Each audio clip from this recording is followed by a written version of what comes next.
E aí, pessoas, beleza? Bom dia, boa tarde, boa noite, tudo em paz? Como é que estão as coisas? Como é que está a vida? Tudo na mais absoluta e perfeita paz, tranquilidade aí na sua existência. Agradecendo sempre a Deus, né, por tudo que nós conseguimos na nossa vida, por bem ou por mal, sempre, né, com Deus no nosso coração, com Cristo no nosso coração, tudo tranquilo aí. Onde você estiver aí, em São Paulo, Rio de Janeiro, Brasília, Mato Grosso do Sul, Rio Grande do Norte, Piauí, Sergipe, Amazônia, né? Ou fora do Brasil, se estiver em Portugal, né? Se estiver na África, se estiver na Nigéria, né? Ou se estiver, sei lá, na Arábia, não sei se a internet chega tanto, não sei se a nossa voz chega tanto, mas nesse mundo é grande, a gente pode chegar aí de repente, né, quem sabe?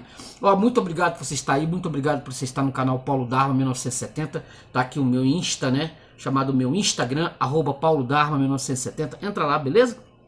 Entra lá tranquilo, tranquilão, agradecendo você, agradecendo a Deus, porque sem Deus nós não fazemos rigorosamente nada, né? Nem isso aqui nós conseguimos fazer, nem voz nós temos, se não for pela graça de Deus, beleza? Então curta o vídeo, se inscreva no canal aí, ó, se inscreve no canal, compartilha esse vídeo para muitas pessoas poderem entrar em contato, né? E conhecerem a grande literatura universal, o universo de literatura, né? Que nós estamos aqui há 3 anos martelando aqui com uma boa literatura para as pessoas lerem, porque é importante que você leia, né? Importante que você conheça também, que você leia, porque ó, vai abrir sua mente, tranquilo? Então curta o vídeo, se inscreva no canal, comente se você quiser ajudar o canal, 988-290-76791 é o Pix do canal Paulo Dharma 1970, tranquilo? Entra lá, beleza? Ajuda o canal se você tiver algum qualquer aí, ajuda o canal, coloca lá no Pix lá e ó, manda pro canal Paulo Dharma 1970, tranquilo? Então curta o vídeo, se inscreva no canal e comente, a gente volta já, depois de passar aqui a entrada do canal, tranquilo? Belezão? Tranquilão mesmo? Valeu, até, ó, não sai daí não, hein? Valeu, tchau, tchau.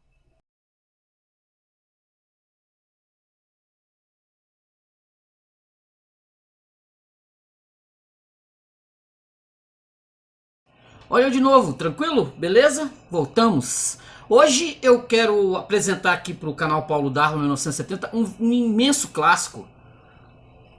Um clássico indiscutível da literatura universal, do teatro universal. Algo assim impressionante que eu já tive o prazer de assistir uma peça, uma encenação. Não é muito boa a encenação, mas eu assisti, né, há muitos anos atrás. Teatro é um negócio realmente que muitas vezes vale a pena você se dispor, né, assistir Shakespeare, assistir as grandes peças do teatro universal, os gregos. É sempre muito bom, vale a pena mesmo. E também de vez em quando aqui no canal tem uma peça de teatro que a gente tira lá do fundo do baú para que as pessoas, para que não se perca, né, certas ideias que nós temos aqui no mundo, né, como o mundo funciona. Geralmente o teatro ele tem uma força para jogar na nossa cara o tanto que nós muitas vezes somos ridículos, né? O ser humano é de um ridículo voraz, muitas vezes. Então a gente tem a gente aqui no canal sempre, não vou transformar o canal no canal somente das peças de teatro, mas sempre buscando, né? Sempre buscando trazer peças extraordinárias, peças que valem muito a pena. E é exatamente um clássico absurdo, absoluto, que é esse Inspetor Geral do Nicolau Gogol. Entendeu? Isso aqui, como eu disse, que eu já assisti até em uma encenação ao vivo. E também posso recomendar dizer que tem filme de 1949 com o Danny Kaye, que é um clássico, que é um filmão clássico baseado na peça do Gogol, que vale muito a pena. O que é essa peça? Qual é o tema dessa peça? Numa cidade russa, né, numa cidadezinha russa lá qualquer. Só antes de qualquer coisa dizer que o Gogol, antes de eu entrar se não esqueço, né? Antes de eu entrar, o Gogol é praticamente um mito russo, que é o escritor que basicamente abriu as portas para o realismo russo, para mostrar como é que a Rússia era por dentro, e que foi dado depois em vários outros escritores, como Tolstói, como o próprio Dostoiévski. O Gogol foi um escritor extraordinário, que ele publicou esse material aqui também, o Almas Mortas, que eu não posso, se não esqueço, porque é tanta coisa para falar.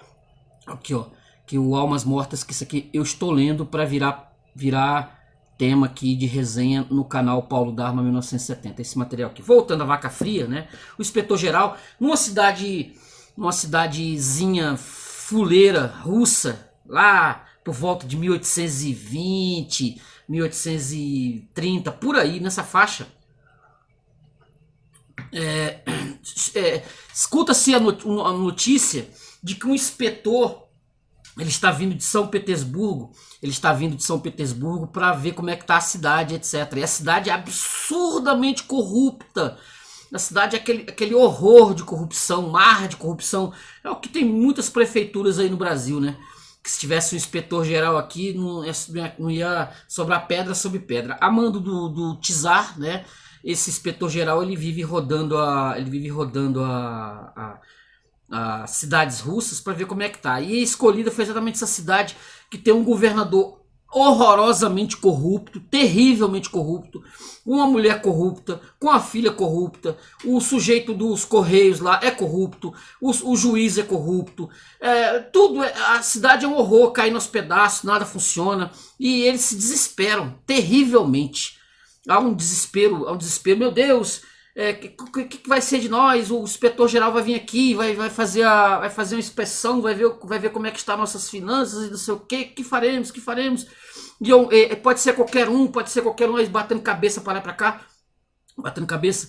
Aí escuta-se a notícia de que ele já está na cidade, Só que o engraçado, o interessante da história é que, por ironia, né? Tem um indivíduo, um sujeito, que ele tá no hotel da cidade. Ele chegou, ele é um funcionáriozinho público muito relés, né? Ele tem lá um servozinho dele lá que tá com ele. Ele tá no hotel, ele perdeu o dinheiro dele, que ele tinha no jogo, né? Nas andanças. Como ele é funcionário público, ele vive para lá e para cá sem ter muito o que fazer, e ele fica rodando para lá e para cá. O vício dele é o jogo. Ele vive lá. O nome dele, ele vive lá e o tempo todo sem ter o que fazer, sem nada. É o Kalestakov, Ivan Alexandrovich Kalestakov. Esse é um funcionário de São Petersburgo, que ele está no hotel. Ele tem um criado chamado Ossip, né? E ele está ali no hotel, só que ele está sem dinheiro, totalmente quebrado. Ele já está tipo uma semana no hotel. E com fome, o dono do hotel se recusa a dar comida para ele, etc, tal. E ele só que escutam que provavelmente ele é o inspetor-geral. A graça do negócio é esse inspetor geral. Ele é um funcionário corrupto também, esse Kalestakov, não é nada extraordinário não. Aí o pessoal vai tudo atrás, né? Eles estão tão doidos, né? Tem um governador que é o Anton Antonovich Skozinski Durmanovsk, que é o governador. A esposa dele é Ana Andreevna, e tem a filha que é a Maria Antonovna. Tem um inspetor das escolas, olha que beleza. Tem o inspetor das escolas que também é corrupto. Tem o Amos Fedorovich Lyapkin, que é o juiz local, também corrupto. O Artemy Filipovich Zelianika, que é o diretor do hospital, corrupto também. Tudo, cara, não tem o chefe dos Correios, Ivan Kuzmich Shipkin, que também é. Tem os fazendeiros, o Dobitinsky e o Bobitinsky. Quer dizer, é um horror de corrupção, é um mar de corrupção, é um negócio terrível, pavoroso. Mas aí escutam dizendo que esse Kalestakov é o inspetor-geral e vão lá no hotel, né? Vão lá no hotel. E eles estão iludidos com a ideia de que esse sujeito é o inspetor. Vão lá, e aí começam a oferecer um monte de coisa para ele. Esse Kalestakov logo entende, logo compreende que tem uma coisa errada ali, mas ele vai tirar prova, ele vai aproveitar a situação, né?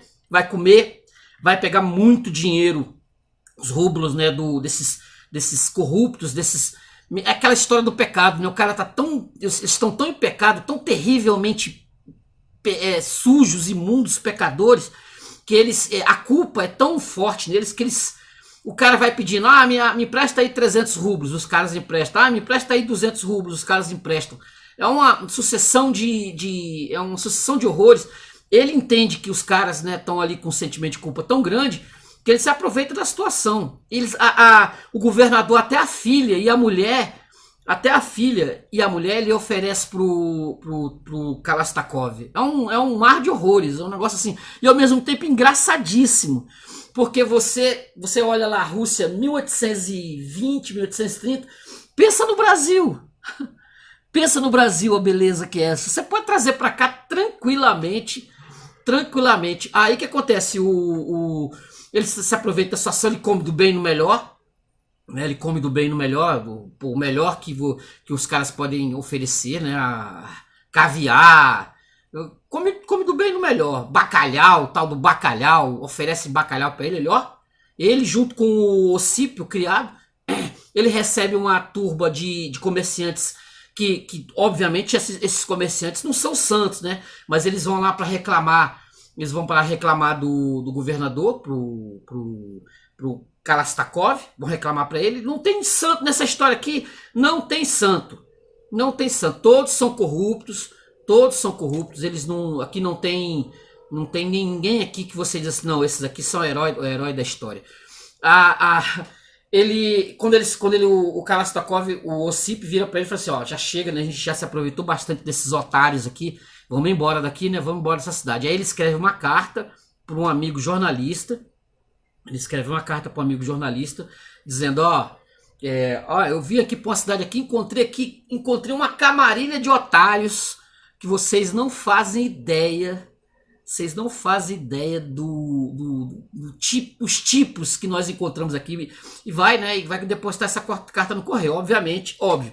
Quando eu vi a situação, eu já entendi que os caras iam abrir essa carta, né? Porque eles abrem as correspondências, do povo em geral. Eles abrem. Então, óbvio. Aí ele arrumou uma caleça, né? Que é uma espécie de cavalo dos melhores, né? Como se fosse uma biga, uma carroça, seria melhor dizer uma carroça. O governador arruma a melhor carroça para ele, com o melhor cavalo, né? Que ele se oferece, como eu disse, ele oferece a filha em casamento. Aí o Kastakov, ele simplesmente vira e diz, não, eu vou visitar Kalastakov, eu vou visitar minha mãe que tá doente, vou falar para ela que eu estou noivo, né, da Maria Antonovna. Mas eu volto amanhã. Ele pega lá um monte de coisa lá, joga lá na carroça lá e vai embora. Aí o pessoal que tá lá reunido, né, o governador tá lá, eu cheguei lá, eu vou pegar vocês comerciantes, vocês me denunciaram, vocês são safados. Pensa que eu não sei qual é de vocês também são corruptos, não sei o que, papapá. Vocês são corruptos, eu sei qual é a história de vocês. Aí os comerciantes, não, desculpa, governador, perdoe-nos. Vocês vão ver, eu vou casar minha filha, eu vou virar general, vou botar a dragona aqui, vou virar general, vou acabar com você quer? Aí vem um funcionário do correio, olha, eu descobri um negócio. Aí eles abrem a carta lá, abre a carta e vê que o Kalastakov tinha escrito, aí a farsa toda vem a público, né? Aí eles percebem que eles foram enganados. E ao mesmo tempo, nesse mesmíssimo momento que eles estão lendo a carta, que o Kalastakov está lá debochando de cada um, né? Chamando um de corrupto, um de safado, um de picareta, etc, etc, etc. Aí eles recebem a notícia que o verdadeiro inspetor-geral está na cidade. Isso é basicamente a história do inspetor-geral, que é um negócio antológico. Só para dizer que a peça ela é de 1836, tá? A peça ela foi encenada em 1836. Foi um escândalo, obviamente, na Rússia, né? Óbvio. Assim, os primeiros governadores que assistiram, um absurdo! Ele está acabando com a mãe Rússia, destruindo a mãe Rússia. Ela só virou um sucesso. Ela só virou um sucesso tremendo, que conseguiram convencer o Nicolau II, o czar, né? Que, czar, você tem que fazer igual lá o Luís XIV. Luís XIV teve o Tartufo, né? Teve o nosso queridíssimo Tartufo. Você não vai querer, do Molière, você não vai querer, né? Você não vai... você tem que acampar as artes. Você tem que ser um governante, né? Além dessas picuinhas, né, artísticas, esses atores aí, desses escritores de teatro aí, você tem que assistir essa peça. Aí ele foi assistir, riu bastante. Ele riu bastante. Olha lá como é que é.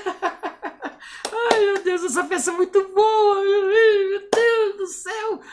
Ai, Aí ele achou engraçadíssima a peça, aí todo mundo começou a achar engraçado também. É desse jeito que o mundo funciona. O mundo funciona nessa vibe, né? Nesse ridículo. Nessa função ridícula. Aí a peça passou. Ué, que lindo. Deixa eu tirar algumas passagens aqui. Vou tirar algumas passagens aqui. Vou tirar aqui. Deixa eu ver aqui, ó.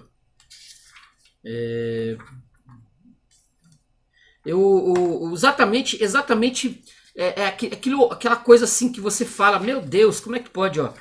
Ó, há quanto tempo ele está aqui, diz o governador, né? O Dobitinsky, que foi os que chegaram lá para avisar que o inspetor já estava, né? Lá, o inspetor já estava no comecinho da peça, né? Quando eles estão desesperados. Há 2 semanas, chegou no dia de São Basílio. 2 semanas, santo Deus, salva-me, eu te imploro. Nessas 2 semanas espancamos a viúva do subtenente, não demos comida aos presos e as ruas estão piores do que um chiqueiro, uma imundície, uma sujeira, que vergonha, que desastre. Mais pra frente aqui, ó. O governador recebendo a espada ao sargento. Vá correndo e reúna os guardas e que cada um deles... vejam só como está a espada, vejam só... Esse maldito comerciante Abdulin sabe muito bem que o governador está usando uma espada velha e torta e não é capaz de lhe mandar uma nova. Gente suvina, esses comerciantes, e aposto que cada um deles já está com sua denunciazinha debaixo do braço. Que cada guarda pegue uma vassoura e varra conscienciosamente a rua que leva ao hotel, está ouvindo? E tome cuidado, eu o conheço bem. Você costuma andar com os bolsos cheios de talheres de prata roubados, não pense que me engana. A mim ninguém engana. O que você fez com o comerciante Tchernaev, hein? Tchernaev lhe deu alguns metros de pano para que você fizesse um uniforme e você lhe roubou a peça toda, desgraçado. Você que se cuide. Não vai querer mais do que é permitido a sua hierarquia. Vai! Deixa eu ver aqui mais. Aqui. Aí aqui já tô aqui. Essa peça é em 5 atos, tá? 5 partes, 5 atos. Aqui na cena 5 aqui, ó. Kalastakov. Que lindo. Aí que eles já estão ali, né? Eles já estão ali na reunião. Todos já estão, o Kalastakov com o governador, com o diretor lá o juiz, com o diretor dos Correios. Aqui ele está fazendo a visita ao hospital. Que lindo hospital! Fico satisfeitíssimo que os senhores tenham adquirido o hábito de mostrar aos turistas tudo que vale a pena ser visto nessa cidade. Nos outros lugares onde estive, nunca ninguém me mostrou nada. Aí o governador. Nos outros lugares, se o senhor me permite, os governadores e demais funcionários só pensam em ganhar dinheiro às custas do erário público. Aqui é o contrário, só pensamos em merecer a atenção de nossos superiores pelo nosso labor, trabalho e abnegação. Aí o Kalastakov. O almoço foi excelente, comi até encher a barriga. Aqui todos os dias se come assim? O almoço foi preparado ex professo para tão grado visitante. Aí o Kalastakov. Quero confessar-lhes uma coisa, eu gosto de comer, afinal é para isso que se vive, para colher todas as flores no jardim do prazer. Como é que se chama mesmo aquele peixe? Aí o Artemio aqui, bacalhau, é muito saboroso. E onde foi que nós almoçamos? No hospital, não foi? Aí o Artemio, foi lá sim. Aí o Kalastakov, agora me lembro, tinha uma porção de camas, e os doentes onde estavam? Tive a impressão que havia uma carência de doentes, o que houve com eles? Eles se curaram? Aí o Artemio, que esse aqui é o do hospital, né? O diretor do hospital. Ficaram uns 10 no máximo. Os outros todos já se restabeleceram. Aqui é assim. Desde que eu fui nomeado para o cargo de diretor do hospital, e sei que isso pode parecer incrível, todos os doentes se curam. Num abrir e fechar de olhos, como moscas. Mas mal o paciente tem tempo de entrar no hospital, já está curado. E isso não se deve tanto aos remédios, mas sim à honra e à austeridade com que eu dirijo esse estabelecimento. É o governador. Eu só posso lhe dizer que os deveres de um governador dão uma enorme dor de cabeça. São tantos assuntos para resolver: limpeza pública, conservação das ruas, aumento dos funcionários. Numa palavra, o homem mais inteligente se veria em palpos de aranha. Mas graças a Deus tudo vai bem. Um outro governador naturalmente só pensaria no seu bem-estar, mas eu não. Mesmo dormindo, meu pensamento está com o povo. Sonho com o povo todas as noites e sempre me pergunto: meu Deus, como poderei fazer para que meus chefes superiores vejam todo o meu zelo e fiquem satisfeitos comigo?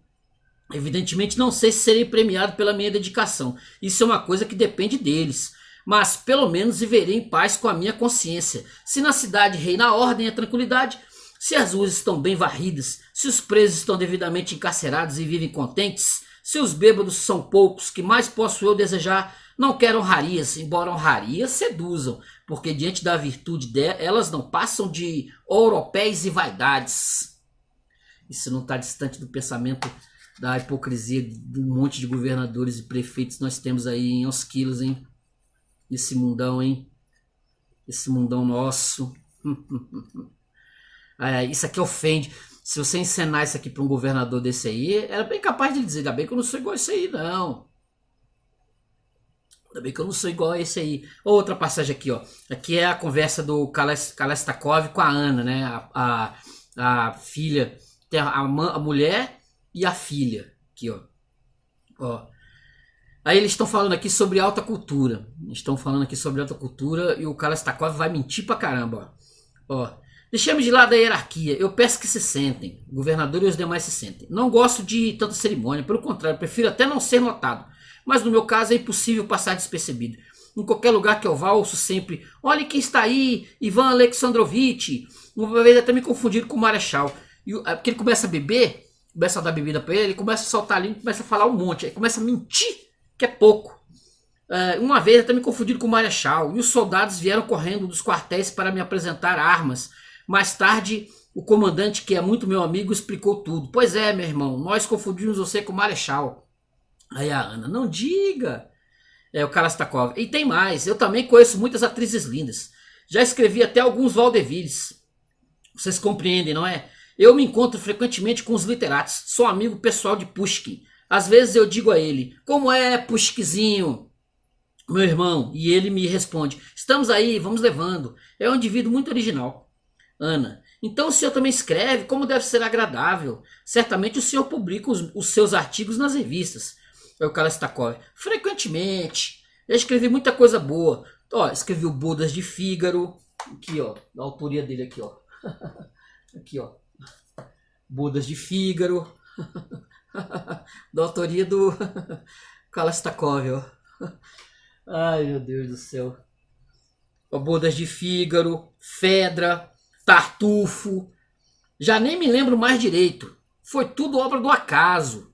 Eu nem tinha vontade de escrever, mas a direção artística do teatro me dizia: por favor, irmãozinho, escreva alguma coisa pra gente. Então eu pensava: vamos dar uma alegriazinha pra eles. E numa noite escrevi tudo. Eles evidentemente ficaram assombrados. Minha agilidade mental é maravilhosa. Tudo que foi publicado com o pseudônimo de Voltaire aponta para si próprio. Meu, Cândido, Heloísa, numa noite escrevi isso tudo.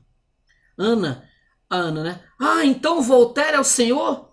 Claro, além disso eu corrijo os livros dos outros todos. Diderot, por exemplo, me paga 40 mil rublos por volume.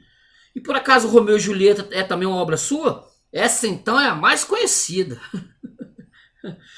Ana: foi o que eu imaginei. A Maria, né, a filha: mas mamãe, todo mundo diz que Romeu e Julieta foi escrito por Shakespeare. Eu tinha certeza que você iria me contradizer. Aí o Kalestakov: bem, ambas têm razão. Há um segundo Romeu e Julieta que foi de fato escrito por Shakespeare, mas eu também escrevi o meu. Eu li o seu, por sinal muito bem escrito. Eu confesso, eu vivo da literatura. Minha casa é a melhor de São Petersburgo, é muito conhecida. Lá só se fala da casa de Ivan Alexandrovitch. Voltando-se para os outros: façam-me o favor, senhores, quando forem a São Petersburgo, não deixem de me visitar. De vez em quando eu dou um baile. Uma mentirada assombrosa. Deixa eu ver aqui. Só para lembrar, tem aqui, ó, o texto do Otto Maria Carpo, né, falando sobre o Gogol. Aqui, ó. Otto Maria Carpo. Gogol merece mais do que um sentido ser comparado a Kierkegaard. Além do anti-hegelianismo, do romantismo inato, da forte angústia religiosa, do conformismo político, nota-se em ambos os casos a desproporção entre a essência conservadora da obra e as repercussões revolucionárias. Descendemos todos nós do Capote, que é um conto imenso dele, um conto clássico dele. Disse Dostoiévski: Gogol inspirou a literatura russa do século XIX inteiro. O intenso sentimento social, a simpatia para com os ofendidos e humilhados, a indignação contra as injustiças da vida russa e, em última consequência, a atitude revolucionária. Gogol é o pai da literatura de acusação, criou-lhe até o estilo, a observação implacável dos fatos e a sua apresentação em prosa realista. É tanto mais estranho que o próprio Gogol não se tenha conservado fiel a esse programa. Na sua última obra, A Escolha da Correspondência com Amigos, rebentou em visões apocalípticas de fim da civilização e do mundo. Ajoelhou-se perante o retrato do czar e os ícones da Igreja Ortodoxa. Gogol acabou em loucura religiosa, não se deu muita importância a esse fato. A loucura parecia explicação suficiente. Até os críticos simbolistas descobriram um Gogol diferente. Com efeito, Gogol, o pai da literatura realista, não é realista. Dá quase sempre caricaturas monstruosas ou burlescas da vida russa. Os seus heróis são todos eles caricaturas. O falso inspetor Chestakov e o comprador de almas mortas Tchitchikov são criaturas monstruosas da corrupção política e da corrupção social.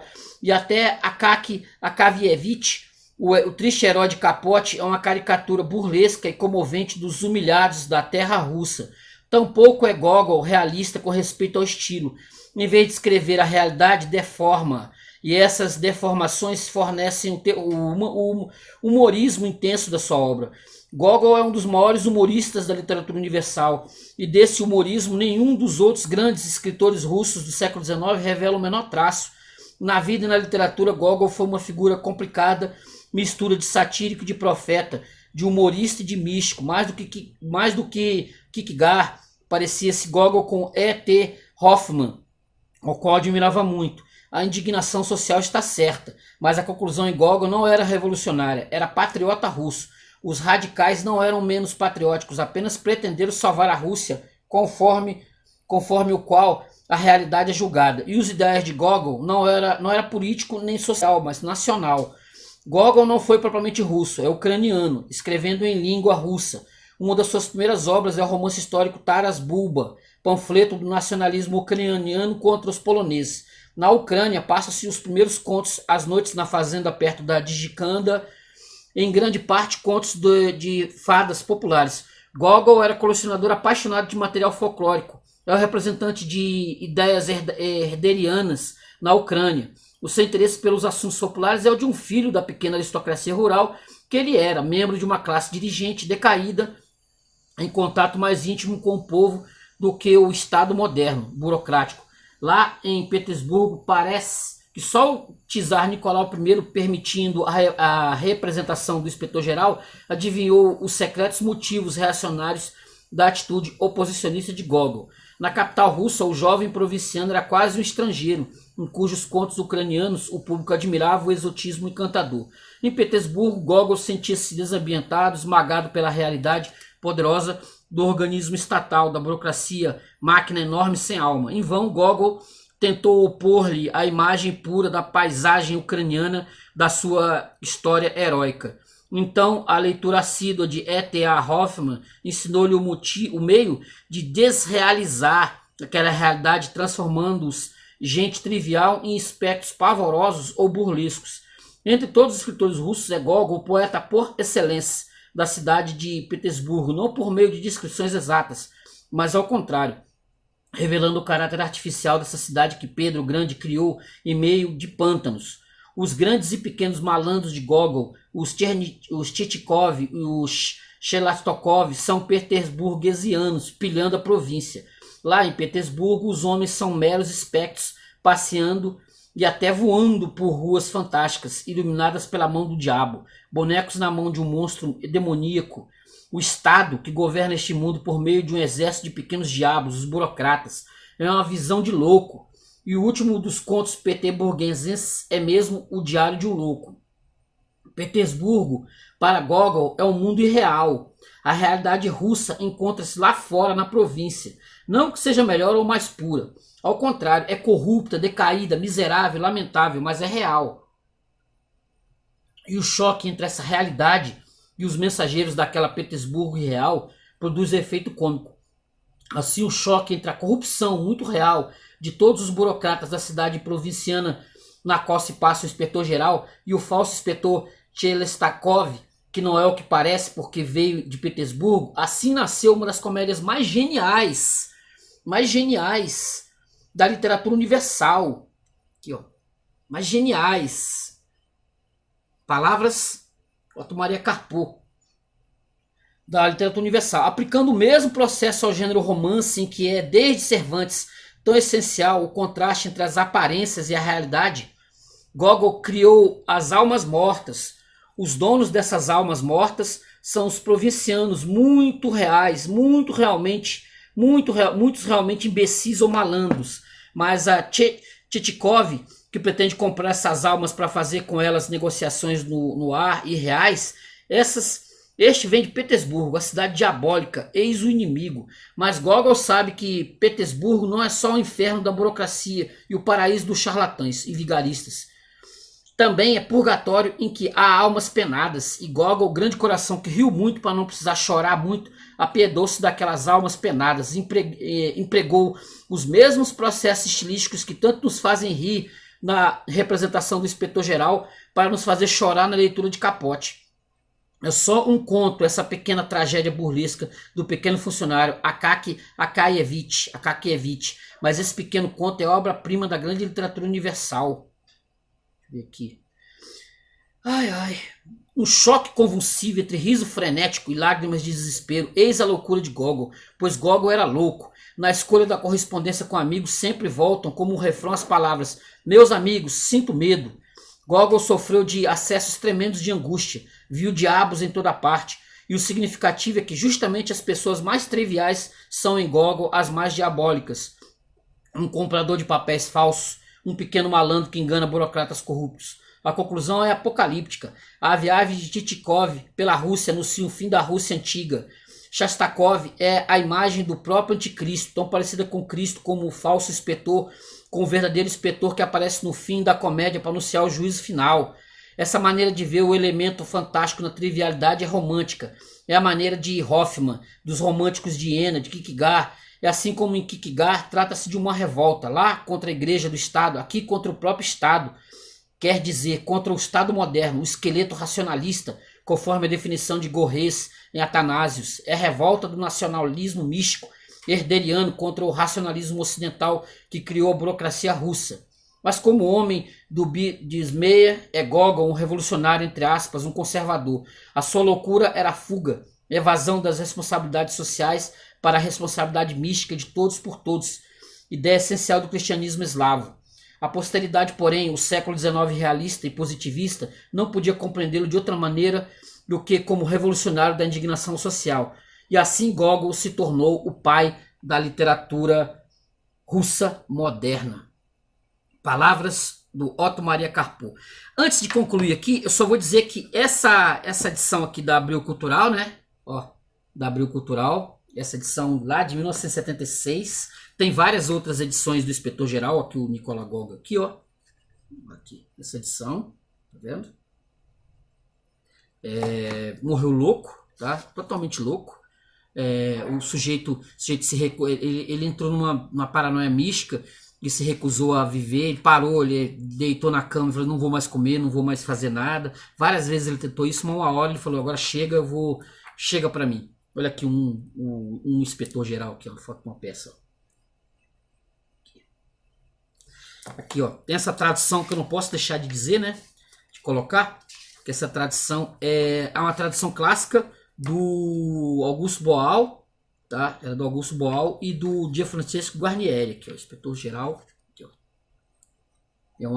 É considerada das melhores traduções deste material, dessa peça de teatro. É um negócio impressionante, é um negócio sensacional. Beleza, gente? Então um pouquinho do Inspetor-Geral, do Gogol, ó, desse clássico.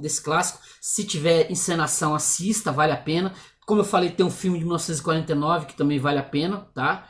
Vale a pena dar uma olhada, vale a pena assistir. Se não tiver a peça encenada, leia o livro, peça aí hoje em dia pela internet, ou vai no seu sebo favorito, na sua livraria favorita, peça que vale muito a pena assistir, beleza? Do nosso querido Nicolau Gogol, do Almas Mortas, tranquilo? Então curta o vídeo, se inscreva no canal, comente, compartilhe esse vídeo aí para bastante pessoas, recomende, tá? Se inscreva no canal, a gente está sempre aqui toda semana com material novo aqui. Inspetor-Geral do Nicolau Gogol, russo, peça de 1836. Tranquilo, gente? Valeu, obrigado. Até a próxima semana. Tchau, tchau.